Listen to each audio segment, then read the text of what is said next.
જય માતાજી। તમે જગતના ચોકમાં ગમે ત્યારે કોઈ સારો કાર્ય કરતા હો, ગૌશાળાનો કે કોઈ અનાથ આશ્રમમાં કે કોઈ ગમે તે સારું પુણ્યનું કામ કરતા હોય એટલે તમારી ટીકા ટિપ્પણી નિંદા થવાની ને થવાની।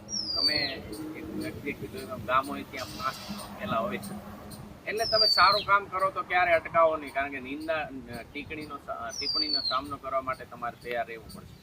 જેમ કે મેં પછી લવાલનું ફાઉન્ડેશન ચલાવે છે, એ મોટા મોટા સારા કામ કરે છે, કરોડો રૂપિયા દાને આવે છે, પણ એમની પાછળ નિંદા પણ થાય છે।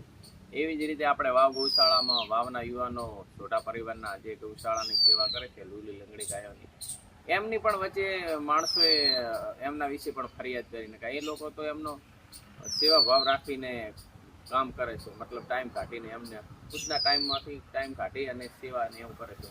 અને આપણે પણ ધારો કે હું પણ આવા વિડીયો બનાવું કે ગમે તે સારું કાર્ય કરું કે પુણ્યનું કામ કરું તો પાછળ નિંદા થવાની, લોકો એમ જ કહેવાના કે આને તો શોખ છે ફેમસ થવાનો અને જશ લેવો છે, આવું બધું છે। એ માટેનો એક શેર છે કે હમસે માયુસ હોગા જમાના, हमसे मायूस होगा जमाना पर जमाने की किसको पड़ी।